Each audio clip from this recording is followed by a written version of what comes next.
Hujambo, mimi ni Wilberforce Ngoto na hii ni Force News na karibu hapa tuiangalie Vatican. Katikati ya jiji la Roma, katikati ya kelele za Italia, kuna nchi isiyoonekana kama nchi lakini yenye mamlaka, historia na ushawishi unaovuka mipaka ya bara. Inaitwa Vatican City. Si mji, si kanisa tu, na si taasisi ya kidini pekee. Ni taifa dogo kuliko yote duniani, lakini lenye sauti inayosikika kila pembe ya dunia. Taifa linalotoshea ndani ya matembezi ya dakika 15. Vatican ina ukubwa wa takriban hekta 44 pekee, kilomita za mraba 0.49. Kwa lugha rahisi, kiwanja cha mpira kinaweza kuwa kikubwa kuliko baadhi ya maeneo ya Vatican, lakini ndani ya eneo hilo dogo kuna makao ya Papa, kuna hazina kubwa ya sanaa duniani, kuna kituo cha mamlaka ya kanisa Katoliki lenye waumini zaidi ya bilioni 1.3 duniani. Hapo ndipo siri ya Vatican ilipo. Ukubwa sio nguvu, ushawishi ndio nguvu.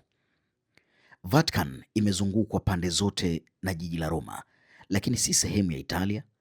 Ina bendera yake, katiba yake, sarafu yake, yani euro ya Vatican, stempu zake, pasipoti zake. Lakini haina jeshi la kawaida, gereza, uchumi wa viwanda.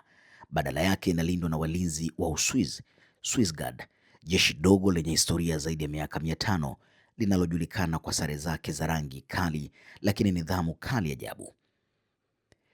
Papa, kiongozi wa kiroho na wa kisiasa kwa wakati mmoja.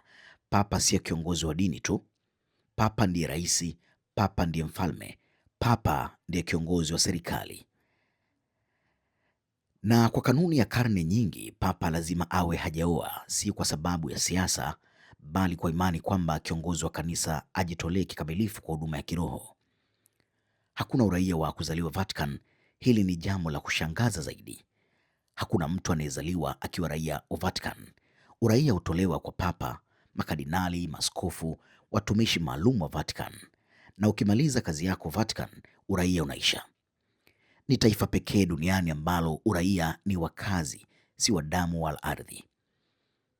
Vatican inamiliki maktaba yenye maandishi zaidi ya miaka 1500, makumbusho yaliyoorodheshwa na UNESCO, kazi za sanaa za Michelangelo, Rafaeli na wasanii wakubwa wa historia.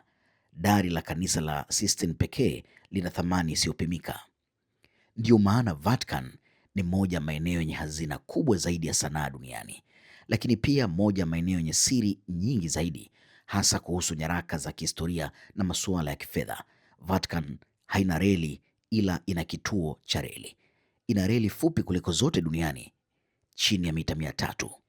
Haina viwanda, haina mashamba, haina bandari, lakini ina redio, ina vyombo vya habari, ina diplomasia yenye nguvu mno.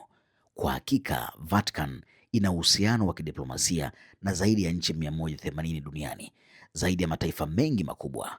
Taifa dogo, sauti kubwa. Papa akizungumza, mataifa husikiliza, mashirika ya kimataifa hujibu, migogoro ya dunia huathirika.